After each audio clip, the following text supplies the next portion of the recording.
எல்லாருக்கும் வணக்கம். இப்ப பார்த்தோம் அப்படின்னு சொன்னா பாருங்க, இப்ப நார்மலா வீடுகள்ல வந்து ஒரு புது ஃபேன் வந்து நம்ம வாங்கி மாட்டியிருந்தாலும், அது பாருங்க நம்ம ஈபி சப்ளைல ஓடுறப்ப சவுண்ட் வராது. இதே இது ஈபி சப்ளை கட் ஆனதுக்கு அப்புறம் இன்வெர்டர் சப்ளைல ஓடையில பாருங்க அந்த ஃபேன்ல வந்து சவுண்ட் வரும்.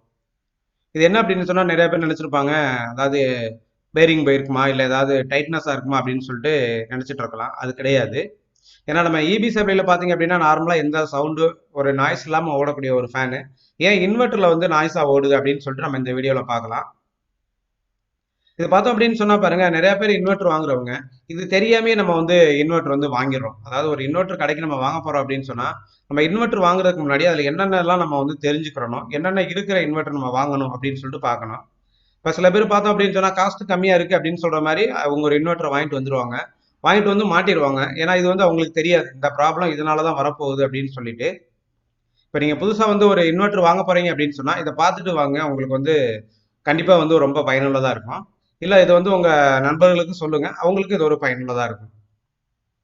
இப்ப பார்த்தோம் அப்படின்னு சொல்லிட்டு பாருங்க. இப்ப இன்வெர்டர் அப்படின்னு சொல்றது பார்த்தா, மெயினா வந்து நம்ம என்ன பார்ப்போம் அப்படின்னு சொல்லிட்டு பார்த்தோம் அப்படின்னா, ஃபர்ஸ்ட் வந்து நம்ம கேவிய வந்து நம்ம பார்த்துக்குருவோம். அது வந்து நம்ம வீடுகளுக்கு வந்து எவ்வளவு லோடு வந்து நம்ம யூஸ் பண்றோமோ, அதுக்கு தகுந்தாற் போல நம்ம வந்து கேவிய வந்து பார்த்து வாங்கிக்கிருவோம்.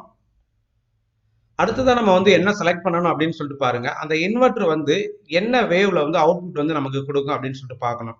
அதாவது வந்து அந்த இன்வெர்டர் அப்படின்னு சொல்றது சைன் வேவ் குடுக்குமா? ஸ்கொயர் வேவ் நமக்கு வந்து அவுட்புட்ல கிடைக்குமா அப்படின்னு சொல்லிட்டு பார்க்கணும். இதுல பார்த்தீங்க அப்படின்னா தெரியும் உங்களுக்கு. அதாவது ஒரு இன்வெர்டர் வாங்குறோம் அப்படின்னு சொன்னா, அதோட ஃபீச்சர்ஸ் என்ன அப்படின்னு சொல்லிட்டு நம்ம தெரிஞ்சுக்கணும். அடுத்து பாருங்க இது வந்து ஸ்கொயர் வேவ் இன்வெர்டர். இது வந்து சைன் வேவ் இன்வெர்டர். இப்ப இது 2 வந்து நம்ம கம்பேர் பண்ணி பார்க்குறோம் அப்படின்னு சொல்லிட்டு பார்த்தீங்கன்னா, ஸ்கொயர் வேவ் விட சைன் வேவ் அப்படின்னு சொல்றது வந்து கொஞ்சம் காஸ்ட் அதிகமா இருக்கும்.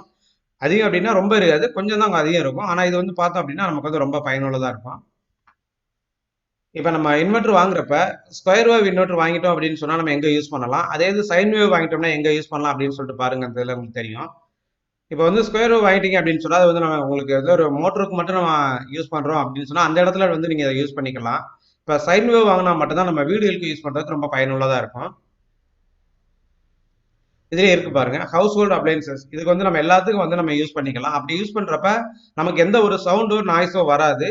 அந்த எக்யூப்மென்ட் வந்து ரொம்ப நாளைக்கு இருக்கும். சீக்கிரம் ஃபால்ட் வராது.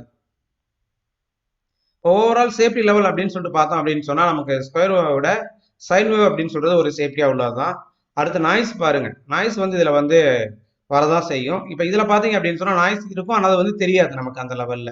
ஆனா நமக்கு ஸ்கொயர் வேவ்ல வந்து பார்த்தீங்க அப்படின்னா, நாய்ஸ் வந்து அதிகமா இருக்கும். இப்ப காஸ்ட் அப்படின்னு சொல்லிட்டு நீங்க கம்பேர் பண்ணி பார்த்தீங்க அப்படின்னா, 2க்கும் உள்ள டிஃபரெண்ட் கொஞ்சம் கம்மி தான். அதனால வந்து நீங்க இன்வெர்டர் வாங்க போறீங்க அப்படின்னாலே, கண்டிப்பா வந்து சைன் வேவ் வாங்கிக்கோங்க. ஸ்கொயர் வேவ் இன்வெர்டர் நம்ம வாங்கவே வேணாம். ஏன் அப்படின்னு சொல்லிட்டு பாருங்க, நமக்கு வந்து இந்தியாவுல வந்து ஈபி சப்ளை கிடைக்குது. அதோட ஃப்ரீக்வென்சி என்ன அப்படின்னு சொல்லிட்டு பார்த்தீங்கன்னா, 50 ஹெர்ட்ஸ். அந்த 50 ஹெர்ட்ஸ் அப்படின்னு சொல்றது சைன் வேவ்ல தான் இருக்கும்.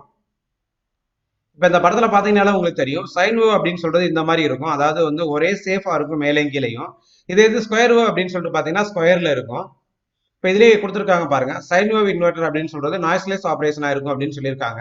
அதனால நீங்க இன்வெர்டர் வாங்குறப்ப நாய்ஸ்லெஸ்ஸா உள்ளத மாரி நீங்க பார்த்து வாங்கிக்கோங்க. அதாவது வந்து சைன் வேவ் அப்படின்னு சொல்ற இன்வெர்டர் மட்டும் நீங்க வாங்கிட்டீங்க அப்படின்னா ரொம்ப பயனுள்ளதா இருக்கும். நீ அடுத்த ஒரு வீடியோல வந்து நான் வந்து சைன் வேவுக்கும் நம்ம ஸ்கொயர் வேவுக்கும் என்ன டிஃபரெண்ட் அப்படின்னு சொல்றத நம்ம அடுத்த ஒரு வீடியோல பார்க்கலாம். அடுத்து நீங்க இன்வெர்டர் வாங்க போறீங்க அப்படின்னு சொன்னா, அந்த இன்வெர்டரோட பிரைஸ் எப்படி இருக்குது அப்படின்னு சொல்றத நீங்க ஒரு வாட்டி ஆன்லைன்ல செக் பண்ணிட்டு நம்ம போய் வாங்கணும் அப்படின்னு சொன்னா நமக்கு வந்து ரொம்ப பயனுள்ளதா இருக்கும். இந்த வீடியோ உங்களுக்கு பிடிச்சிருக்குன்னு நினைக்கிறேன். பிடிச்சிருந்தா உங்க நண்பர்களுக்கும் ஷேர் பண்ணுங்க. நம்ம நெக்ஸ்ட் அடுத்த ஒரு வீடியோ சந்திப்போம். நன்றி, வணக்கம்.